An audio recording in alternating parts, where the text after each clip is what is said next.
Welcome to Tritiyo Matra. Corruption has been a persistent issue in Bangladesh for decades.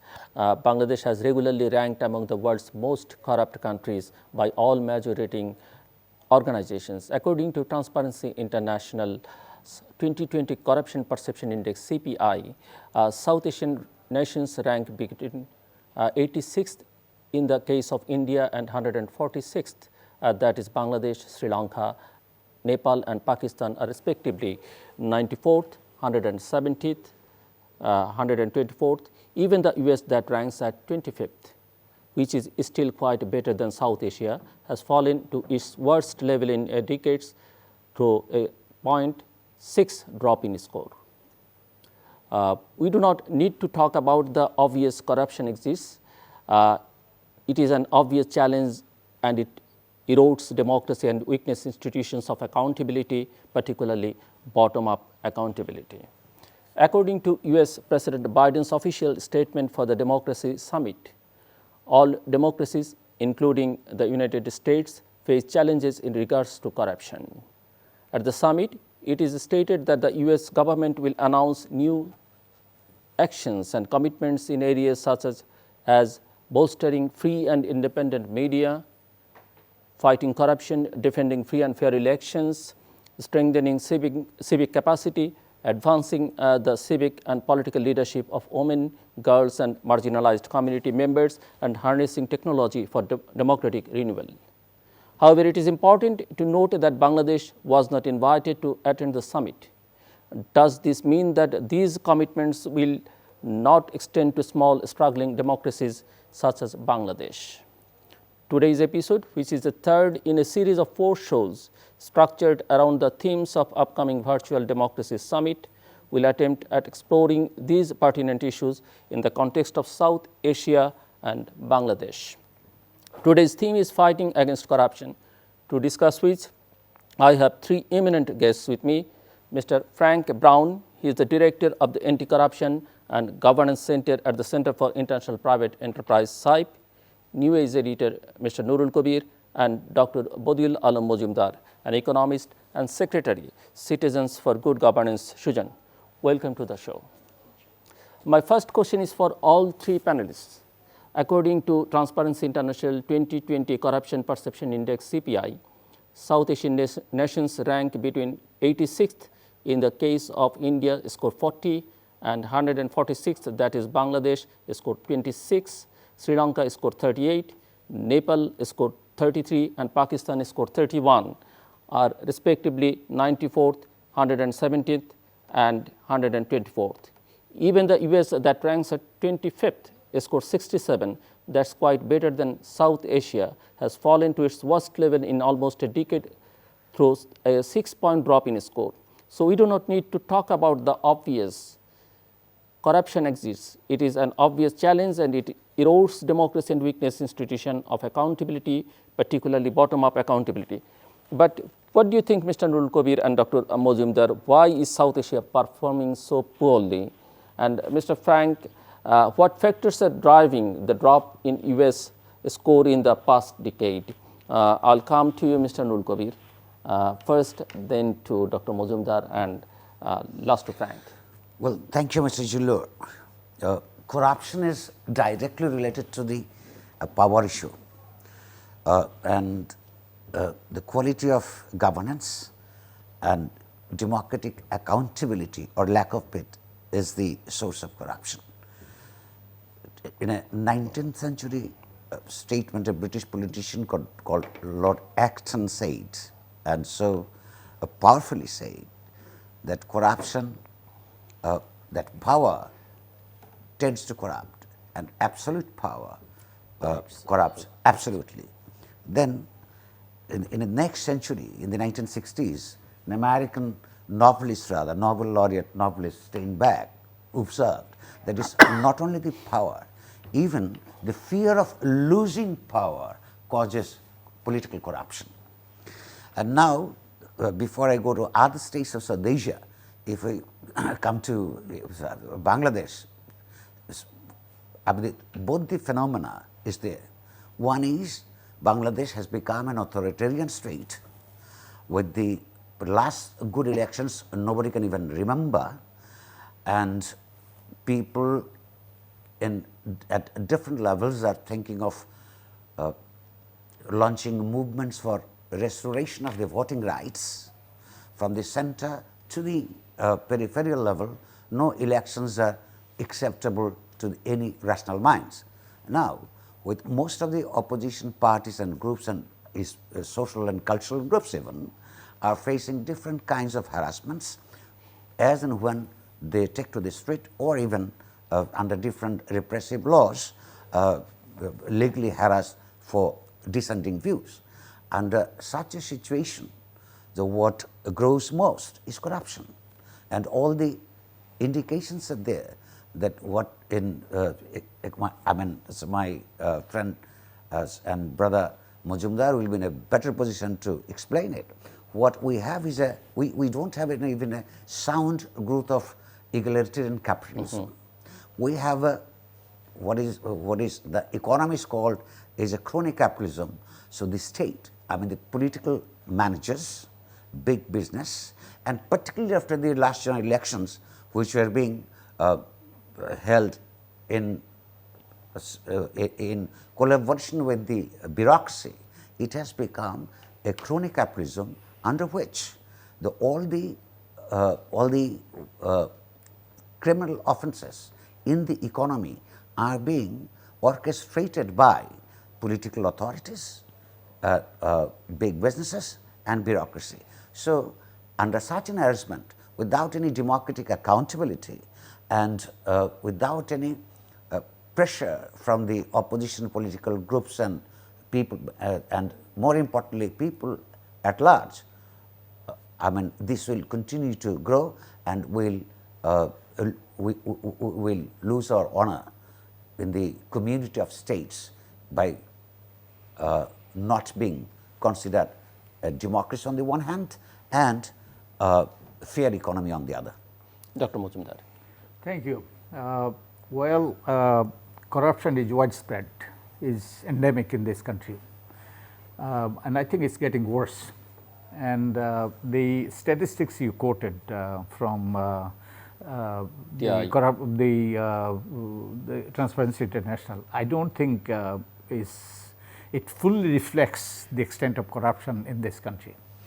In fact, we are much worse than any of our southeastern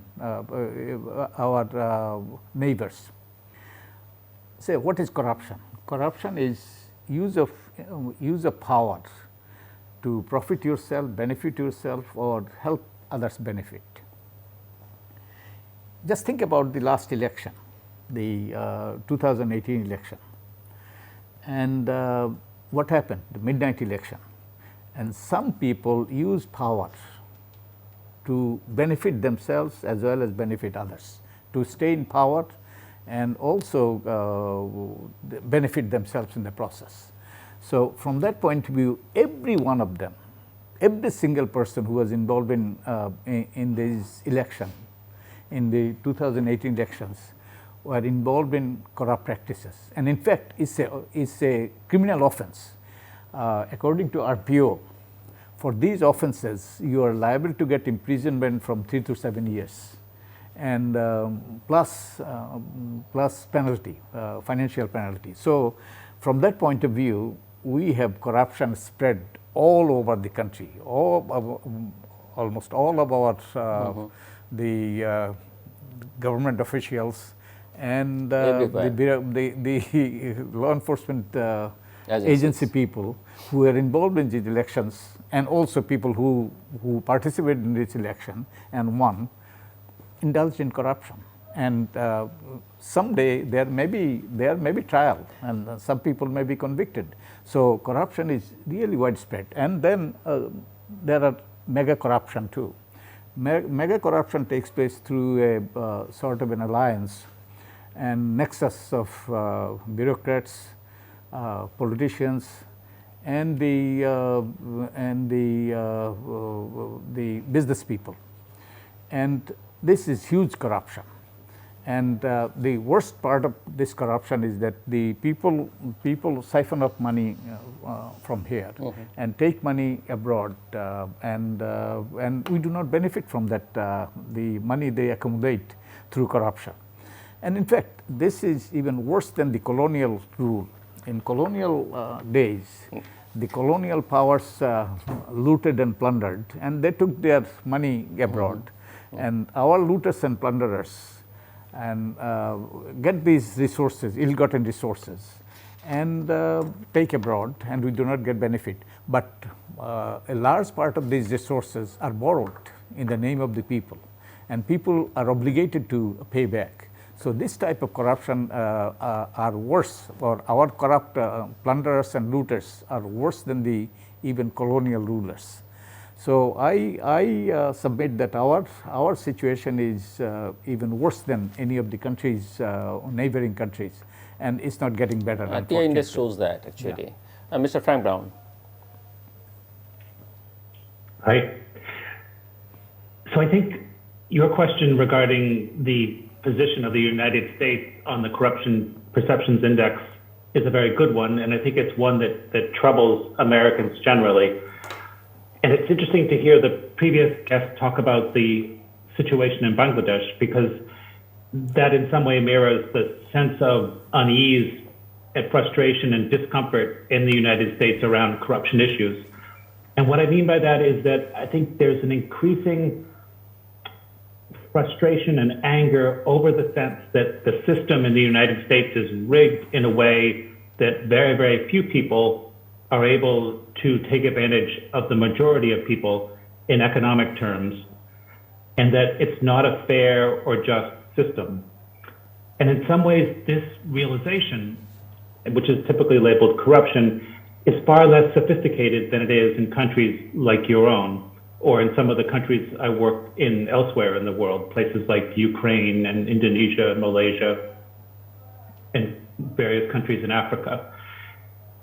So the United States in that way is somewhat, it's awakening to how corruption works and how our system needs to be revitalized and seriously examined to eliminate what people perceive to be corruption. And in some ways that process has started, because you see among our lawmakers in our parliament on Capitol Hill, one of the few things that the two parties can agree on is the need for anti-corruption legislation. So, and there have been some big moves made forward in that direction. So I'm specifically thinking of the issue of beneficial ownership transparency. In other words, it's a law that requires companies to disclose who actually owns them. So it's much more difficult to hide the true owners of companies and therefore launder money and hide assets overseas. So legislatively and in terms of policy, we can see progress being made, much as it was made after the huge political scandal in the 1970s, the Watergate scandal. But I think overall, the United States is still coming to terms with the degree that corruption has distorted our system and is resulting in all sorts of injustices, whether they're social injustices or economic injustices. And in that way, we're just sort of waking up when other parts of the world are fully awake and really using a more sophisticated approach to fighting corruption. Mr. Nurul Kabir, can you please help our viewers understand the relationship between democracy and corruption? There are numerous researches that suggest that democracy and democratic institutions can reduce the risk of corruption. Do you think this is accurate, and if yes, is this true across the board, or do countries' socio-cultural dynamics and political incentive mechanisms affect the relationship between democracy and reduced risk of corruption? Well, corruption is by definition was what Mr. Majumder has said, using the office entrusted by people for parties and personal benefits. But corruption has also different other dimensions as well. So corruption is a moral issue too. Okay. So that political accountability of the governments or other political institutions is most important to fight corruption on the one hand. but social values and traditions, the intellectual upbringing of a society. There are many factors. For example, we have a Anti-Corruption Commission.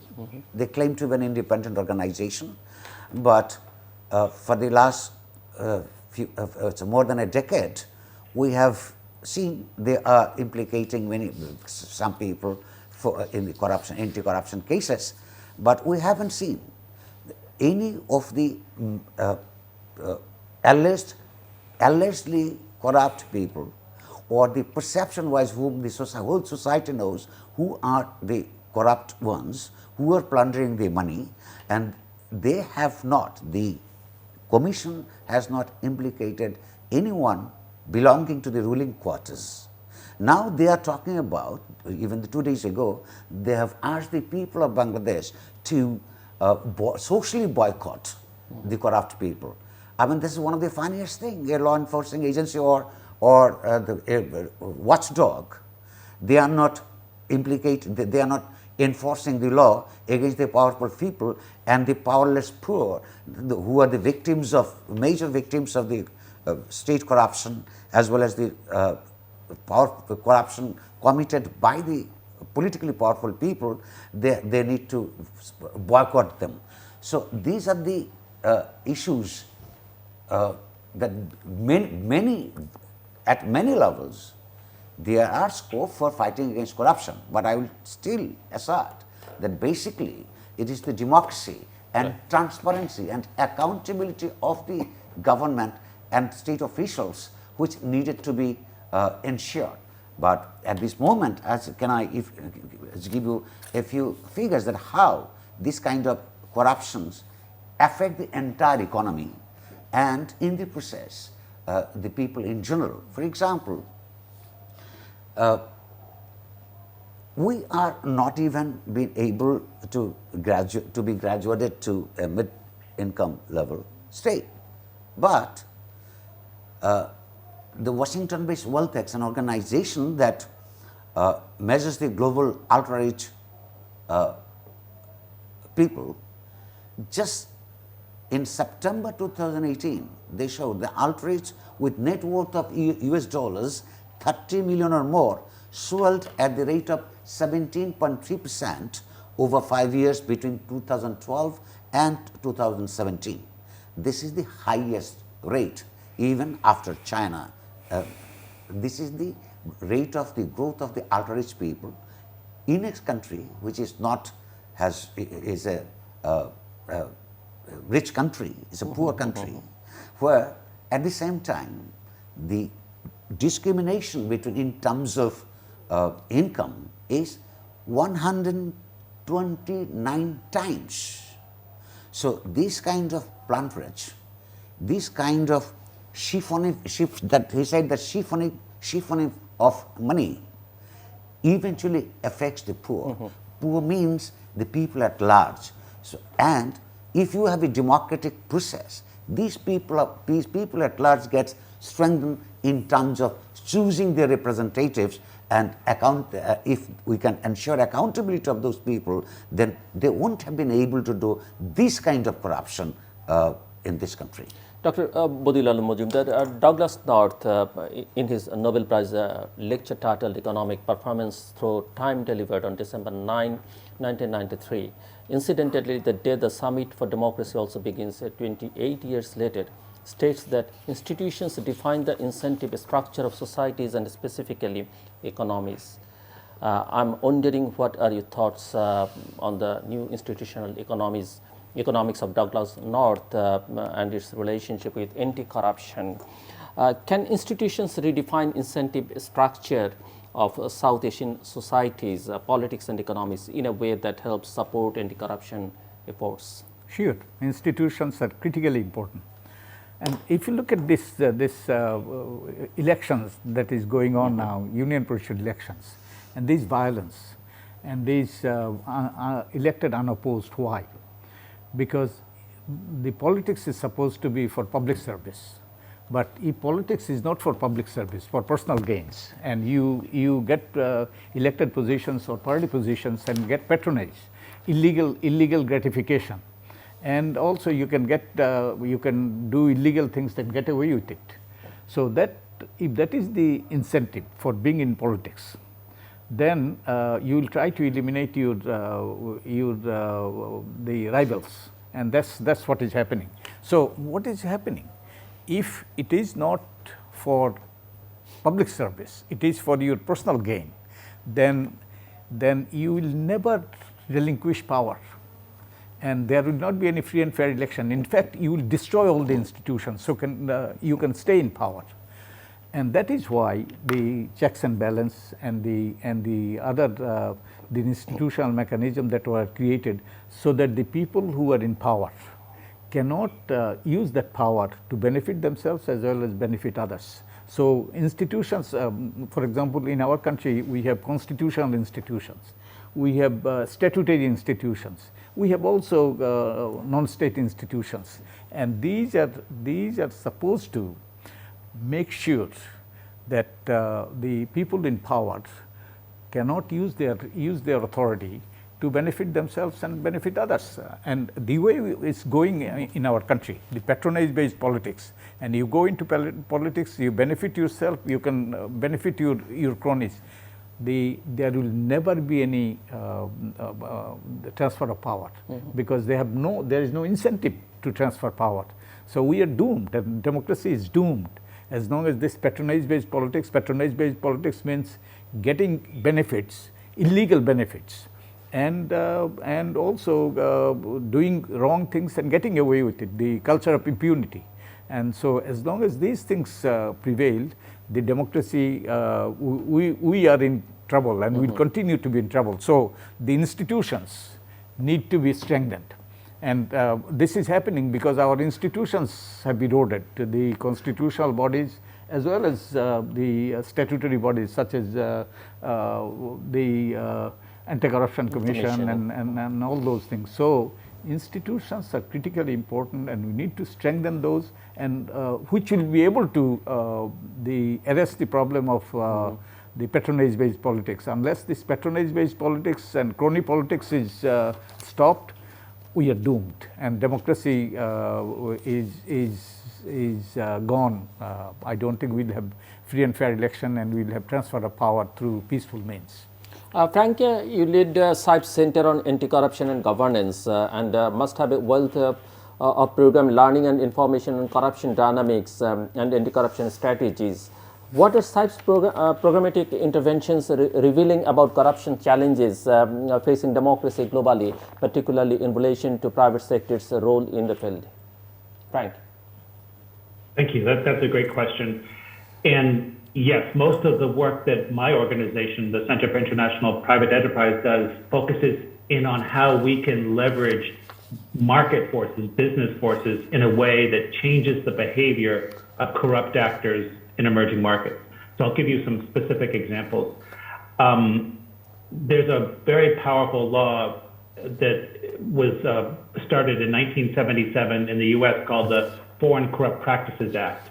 And it makes it illegal for the US-based company or any of its agents, suppliers, or business partners to give a bribe to a foreign official. And this law is taken very, very seriously by large companies because the fines attached to violating that law can be immense, sometimes over $1 billion, and the reputational risk is also immense. So much of my work looks at laws like that Foreign Corrupt Practices Act and looks at other laws governing, for example, the use of forced labor or environmental violations, laws that come out typically not only of the United States, but also the European Union. And we look at how those laws are applied in countries where big companies are sourcing materials, whether it's garments in Bangladesh or palm oil in Indonesia or timber in Peru. We look at how that sourcing occurs, and we work with the big companies sourcing their materials from those countries, and we say, if you want to reduce your risk, if you want to reduce the likelihood that you'll be prosecuted and have to pay these big fines, we will help you on the ground to change the behavior of your partners, your business partners, so they are giving less bribes to government officials. So that's the basic philosophy that we take in our work. So in that way, the private sector, yes, the business world can be a powerful force for change. But I think it's important to understand that typically business does not respond to what Mr. Kabir was referring to, the moral argument about corruption. Business is not concerned really so much with whether something is right or wrong. They're more concerned whether it's legal or illegal or risky, and whether it will damage their business long term. So what we found ultimately is that businesses are far more responsive to incentives, to carrot, than to punishment. So if we can offer them a country where the risks may be quite high, the labor is cheap, but the government is ready to address corruption issues, that's a place they may move into, and they may pressure that government into fighting corruption in a serious way. So those are some of the sort of levers of change that we use. Today, right now, is a fascinating time to be doing this work because there's so many new laws and regulations about to come online.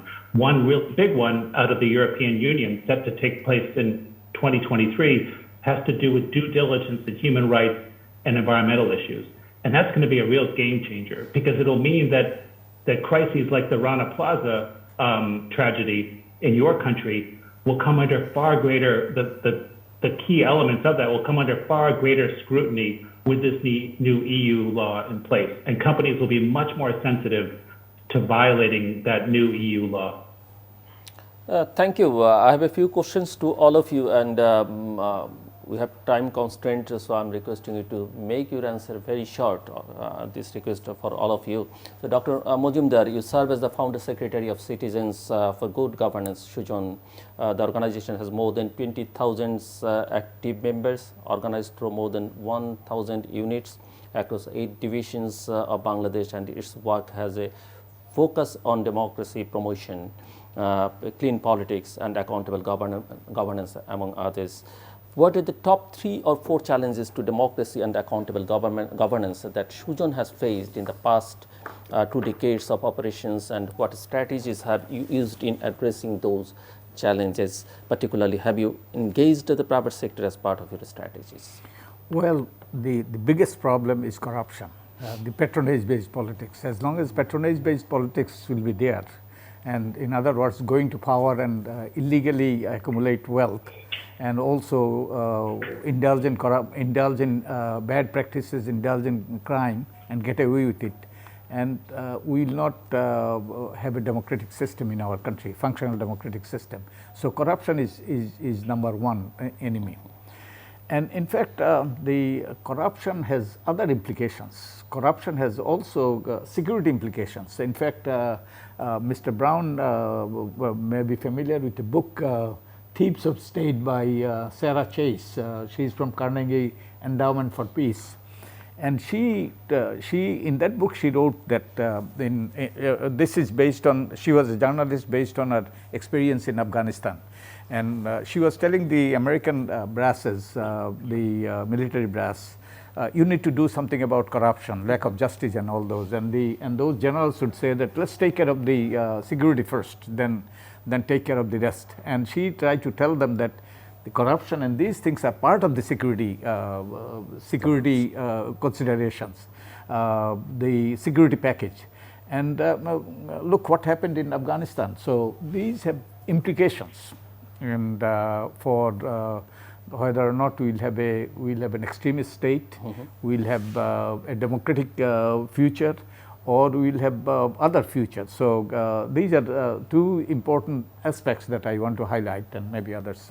And as an economist, what are your thoughts on the relationship between democracy and development? Is democracy essential to long-term economic and social development? And if yes, what examples or lessons do we learn from Bangladesh's journey of democratization and the role of Bangladesh private sector in facilitating this journey?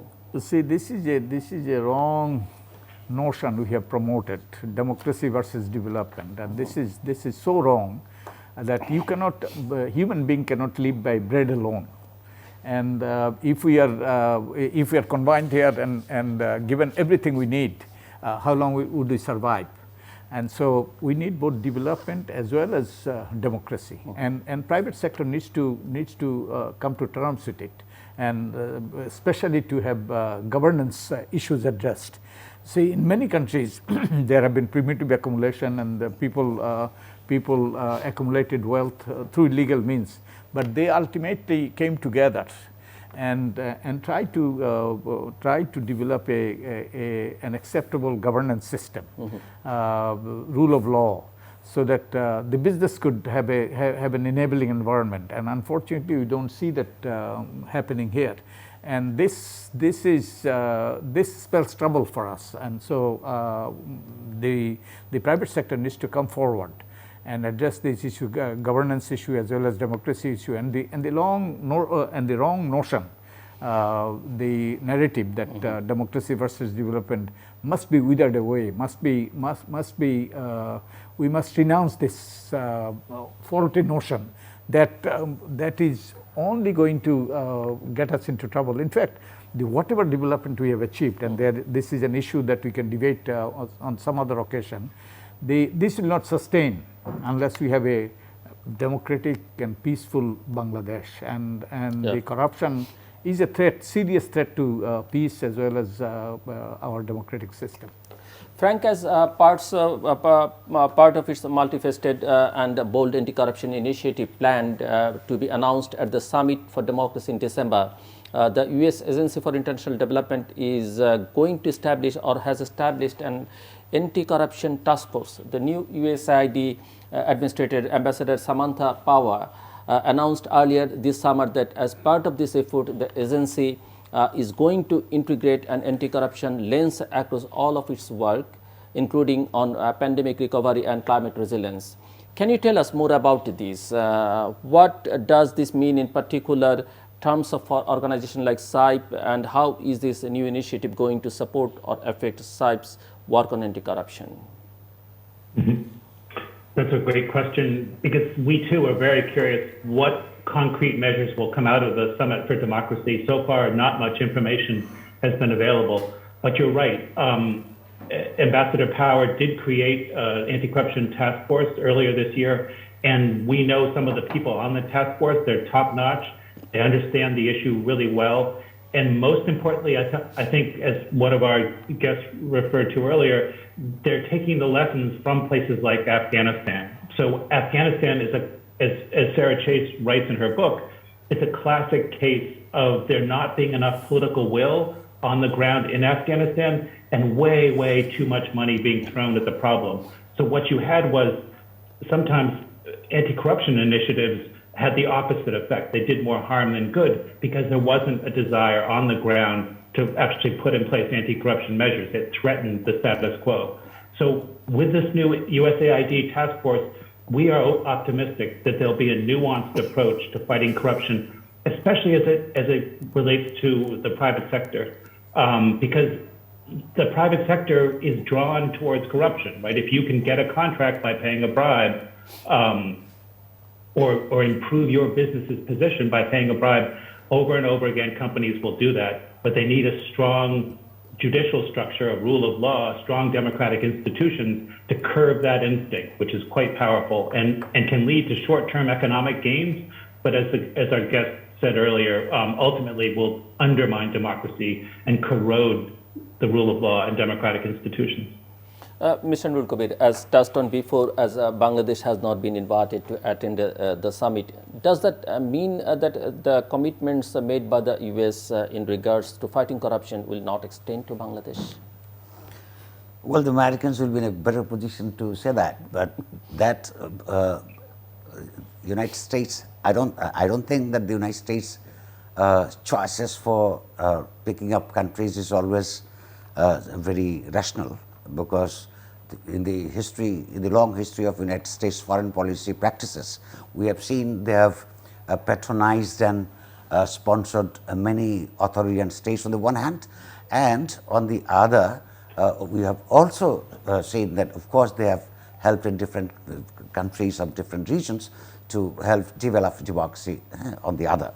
But had I been in a position to choose or not to choose, or all of us, how could we, with the present regime running the affairs of Bangladesh, can be picked up as a democratic state? So I don't blame them that they couldn't pick it up, and we can feel ashamed for that as a citizen. So I don't blame the Americans, rather I will blame the incumbents to push us, the citizens of this country, to a position of shame that we are not, we don't have elections, we don't have accountability, and whatever the facade they talk about, you cannot make all the people fool for all the time. Dr. Well, just 30 seconds. you see, it seems that Americans have given up on our future, democratic future, but we cannot afford to give it up, and for the sake of our future generation. So this is a wake-up call, in my view. This is a wake-up call for our policymakers, people in power, as well as the citizens. So we need to wake up and do our things so that we have a better future, a democratic future. Mr. Kabir, what role can members of the media and civil society play in tackling the issue of corruption? Well, you see, the most important thing is to communicate to the people that any kind of corruption, I'm not talking about the petty corruptions, because if the governors of a country are corrupt, this will have some impact in the society. That the grand corruptions eventually affects adversely the people in general. This is most important for the media to communicate, of course not in English, in Bangla languages. For example, this is important to say that more than half a dozen banks was on the brink of collapse and bankruptcy 2 years ago. And why those banks were being collapsed? Because in a country of 180 million people, less than 500,000 people took loans and they didn't give them back. And they were directly or indirectly connected to the power. And all these scandalous, most scandalous area of corruption in this country at the moment are power sectors and construction sectors. This has been proved and written and spoken by many, that when we construct in this country, Bangladesh government construct a road, say the construction cost is double and triple than the construction even in South Asia, which is not a haven for anti-corruption measures. Or the power sector, we don't need anymore any electricity generation because we don't have adequate, what is it called, the transmission capacity, whereas we are continuing to give license to one after another, what is it called, quick rental power plants, because this is one of the areas that people can plunder state money. So these affects eventually not only the larger sections of the society. Until and unless we can generate awareness about these dangerous effects on the people of corruptions, and through democratic process, political process, we can empower the people to impose on the government some accountabilities, we have really no bright future. Mr. Frank, how can it be possible to introduce accountability and transparency in a flawed democracy such as Bangladesh? well, that I don't know, to be honest. I mean, so that's, if I had the answer to that question, I would, have a much higher position than I do right now. But I will say that there are academics doing very, very good work in this area where they try to capture what works and doesn't work.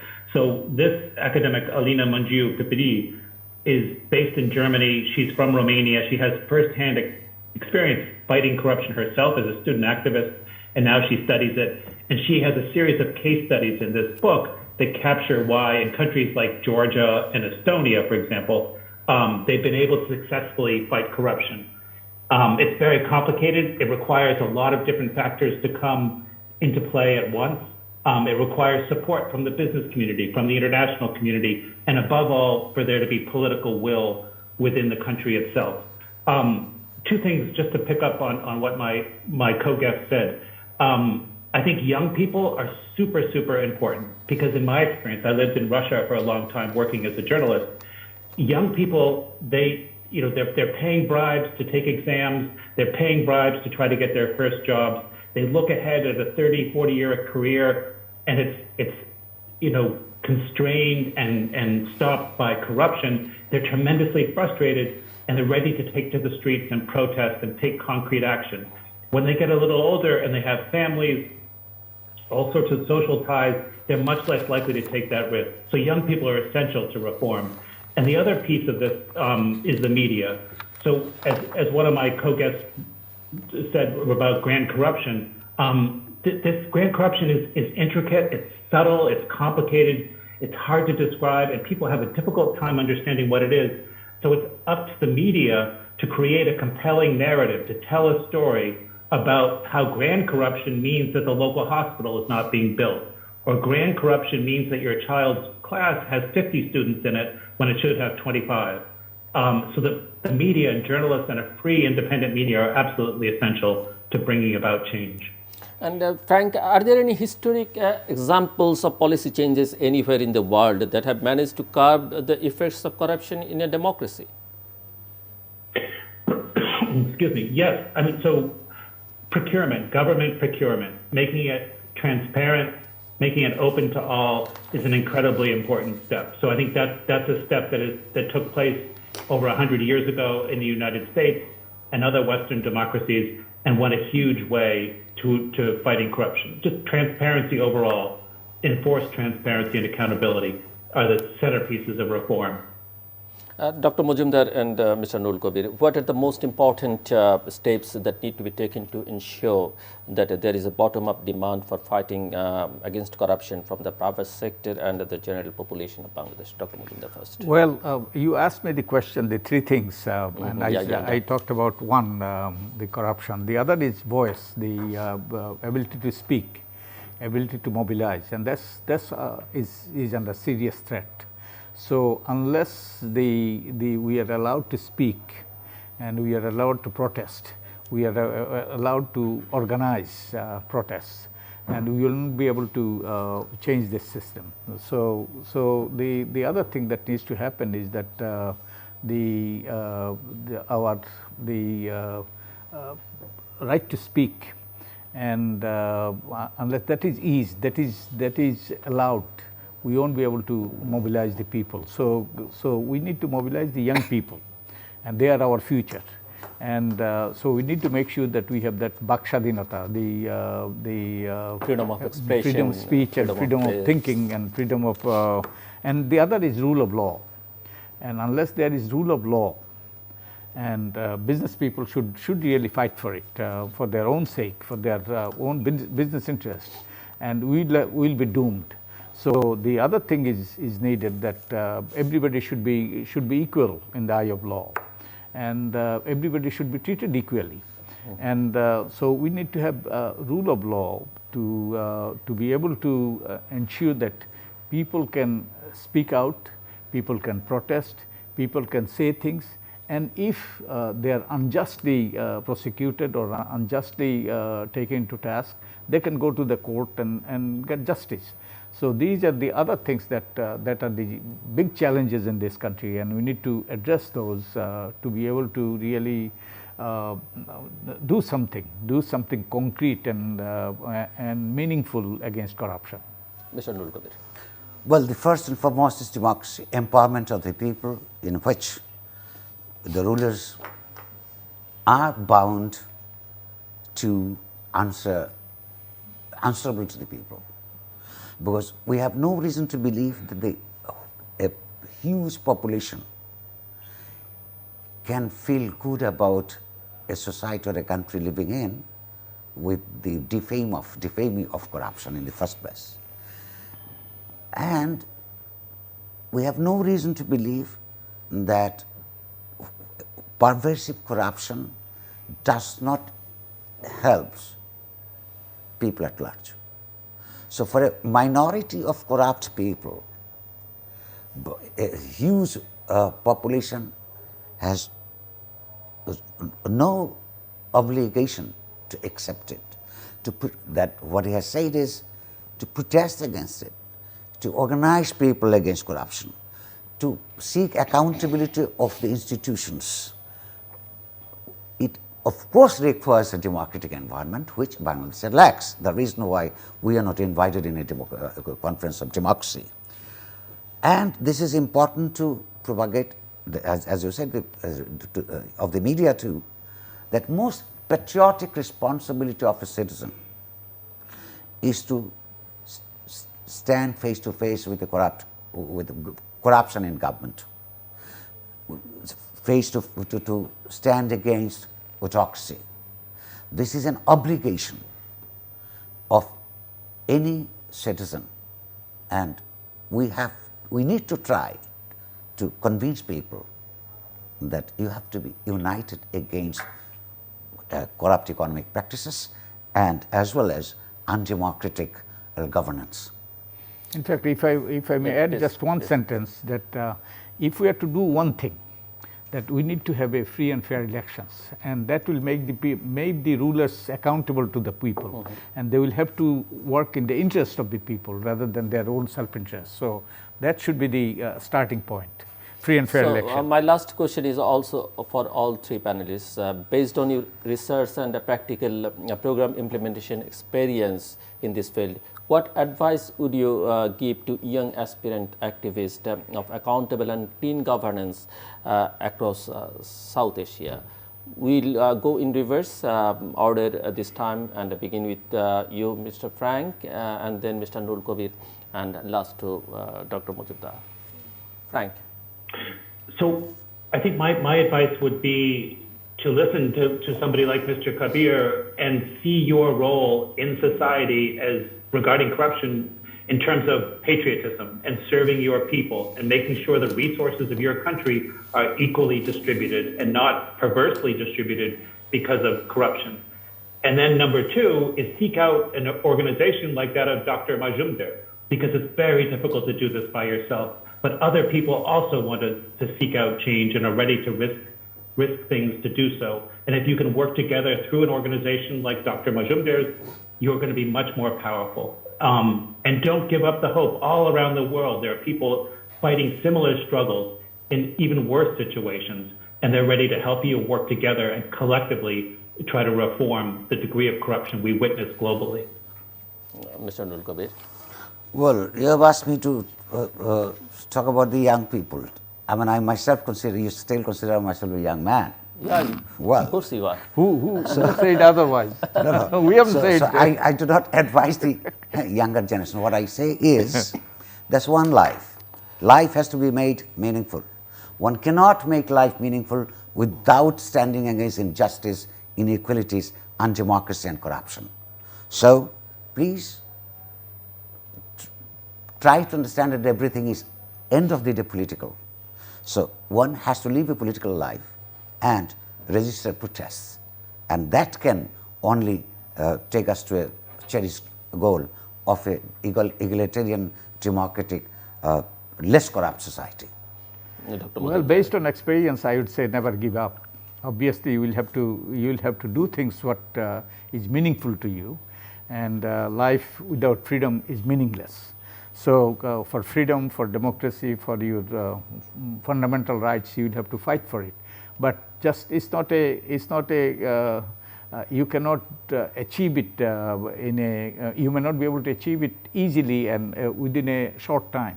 So you'll have to stay with it. You'll have to be persistent, and ultimately it will pay.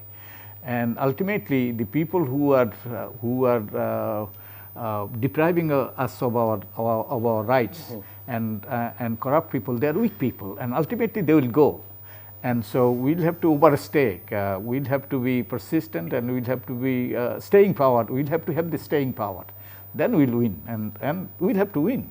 There's no if or but about it. And fortunately, we have 5 more minutes, and I can give you, each of you, 1.5 minutes if you want to add anything. I think my parting message would be that that this is a very difficult fight, but that corruption ultimately is a symptom of larger societal problems, right? Whether they're problems of injustice, of the status quo not serving the people as a whole, and that it's important to keep your eye on the political solutions that are necessary to actually fight corruption and not be distracted by efforts to manipulate the issue, efforts to confuse the issue. It's typically very simple. And so if you find good sources of information, if you find journalists who have a solid narrative about grand corruption and how it works, listen to them. And if you have the ability and the courage and the means to join organizations and work together, even for a few hours a month on this issue, even quietly behind the scenes, then do so. Because this issue impacts everything else, whether it's healthcare or education or how you'll live as a pensioner. So with that, it's an honor to have been here. I always learn much more than I impart to other people, and this experience was no exception. So thank you. Thank you, Mr. Nurul Kabir. Well, while it's important at the national level and at the individual level to fight against corruption and democracy, etc., this is also important to force solidarity. For example, in South Asia, there are a lot of individual groups and individuals fighting against these kind of menaces at their own level and in their own countries. While globalization has forced solidarity among the exploiters of the world as big corporations, at the same time there are scopes for forging solidarity of those who are fighting against them in different countries. So, fighting at the same time at a national level and forging solidarity with others who are fighting against their own tormentors, political or economic or even cultural, this is very important to forge solidarity. Dr. Majumder. And in fact, this is a fight that we alone or few people will not be able to win. So, we'll have to work together, and we'll have to bring home the realization we are in it together, and this will affect not only us but also our future generations. So, we'll have to individually as well as collectively, most importantly collectively, face this menace and try to do something about it. And in fact, to quote Winston Churchill, we will have to fight them in the air, we will have to fight them on the ground, we will have to fight them under the water, we will have to fight them everywhere. Yeah. So, unless this is an all out effort, and both individual as well as collectively, especially collective, then we will have a tough time reaching there. So, I think we need to get organized, we need to work together, we need to extend support and hands to others, so that it's a collective mission to end corruption and have a democratic future. And without ending corruption, we will not have a democratic future, because as long as people, as I said, that as long as people will benefit from being in power, they will never relinquish power, and we will never have election. All our institutions will be destroyed, and that is what has happened. So corruption is really serious and most important issue. I think there is a very interesting dialectical relation between democracy and corruption, in the sense that while he is absolutely right when says that without corruption you cannot have democracy, but at the same time without democracy you cannot have corruption arrested. Yeah. So, the goal is very simple. The majority of the people are the victims of corruption. Let us try to force unity and try to make the life of the minority of the minority corrupt people difficult. Thank you. Mr. Frank Brown, Mr. Nurul Kabir, Dr. Badiul Majumder, thank you very much. Thanks for your time and thoughts. On December 9 and 10, 2022, President Biden will host the first of two summits for democracy, which will bring together leaders from government, civil society, and the private sector to set forth an affirmative agenda for democratic renewal and to tackle the greatest threats faced by democracies today through collective action. Defending against authoritarianism, advancing respect for human rights, and addressing and fighting corruption are the three main tracks the summit wants to engage in Biden's goal of strengthening all democracies worldwide. However, issues as announced as these are not something that can be solved with boilerplate multilateral actions such as tax cuts and foreign aid. Corruption in particular is an issue that requires very deep understanding of underlying causes. Realistically, one cannot expect a robust solution to combating corruption to be born in the dialogue at a virtual summit. But perhaps simply keeping the issue on the table will prove sufficient enough to enable global cooperation among concerned stakeholders to start digging deeper into the issue. Thank you, viewers. Thank you so much. Good luck and good night.